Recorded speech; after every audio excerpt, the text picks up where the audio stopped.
Hey, what's up, guys? Scott here, back once more with another video. Well, today's video, I'm going to uh, recap and review the TV series Hawkeye and Miss Marvel. So, rewatch and review. That's a good one.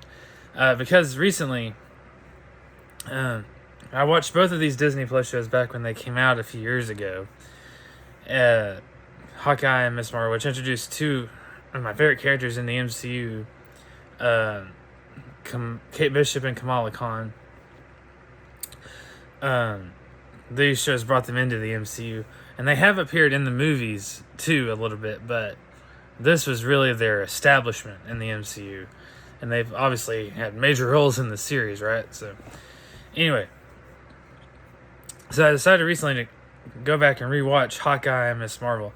I rewatched Hawkeye already a couple of times recently, and then today, I rewatched Miss Marvel for the first time since it aired. So, and after rewatching them both, I gotta say, I think these two shows are the top two, in my opinion, the top two best Marvel Disney Plus shows.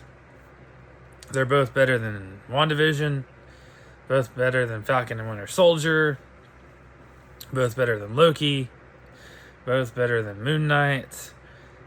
What else have we had? But they're like my top two favorite Marvel Disney Plus shows I've seen. You know, because they and I'll give you the reasons why. So, they have to tell their story in a fast pace because each of these shows only has 6 episodes, so they have to really, they don't have a lot of time to dilly dally or, they really have to tell their stories in a fast-paced way, and I think both of these shows tell their stories in a fast-paced yet effective way, where you don't feel like it's being rushed, but you also don't feel like it's dragging either. So both of these shows are very well paced, written well in the sense of pacing. You know what the story is. We have an objective we're trying to complete. Let's get there, and they don't waste any time in either of these shows. I thought both shows progressed at a very solid pace. So the pacing, absolutely. The stories themselves. So in Hawkeye, we're introduced to Kate Bishop, who is in the battle. We see the Battle of New York from her perspective as a young girl. And she sees Hawkeye fighting the Chitauri, and her father dies in that battle. Kate Bishop's father is killed in the Battle of New York.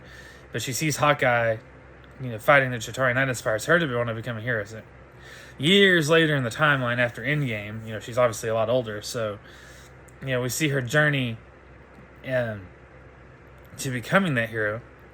She starts out, I wouldn't say she starts out as arrogant. She starts out very kind of inexperienced and naive, maybe even a little clumsy. But she trains with Clint Barton, and through that training, she becomes a better hero, better character, and the show never tries to present her one-upping on Clint or anything. She's very respectful of him.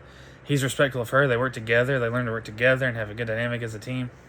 And that show gives both of them a good arc. And, to me, what a good hero's arc should be for a young hero. So, now Miss Marvel is a little bit different in the sense that her arc, Kamala Khan's a little bit different in the kind of sense that her arc kind of goes across her show and the movie The Marvels, because Clint Barton trains Kate from the very beginning. Like, he's in the show; it's their show. The show's called Hawkeye, so it's as much his show as it is her show. So, Miss Marvel, it's a little different.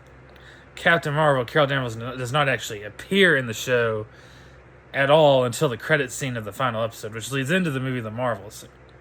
Kamala Khan does not actually meet Carol Danvers until that movie. But, she Captain Marvel's presence is definitely felt in the show. Kamala Khan's a huge fan of hers, and Captain Marvel's kind of her idol. And so, but even without Captain Marvel in her show story, we see her get her powers through her bangle, and we found out more about her origins, and found out at the very end, we found out she's a mutant, So the show does a lot. The show itself, just without Carol, does a lot of development for Kamala Khan. We see her mature, into being a hero. We see her get her suit at the end in the final episode, her traditional Miss Marvel suit in the final episode. And the show, I think, the show on its own gives Kamala a good arc, to set her up for the Marvels. At the end, she's already at the end of her show, before she even meets Carol, she's already more mature and, wiser with her powers, and has, done quite a bit. So the show on its own merit did a great job of developing her character without Captain Marvel even having to be there, really. So I thought that was really good. So both of these shows were greatly paced, had lots of exciting action sequences, and handled their characters well, gave each of the main heroes good arcs that felt earned. That's the key thing. They felt earned, and they weren't rushed, but they also didn't drag. They didn't waste a lot of time. So yeah, both of these shows were really good, and my top 2 favorite MCU Disney Plus shows so far. Better, like I said, better than WandaVision, better than Falcon and Winter Soldier, better than Moon Knight, better than Loki, I think. So again, that's just my opinion.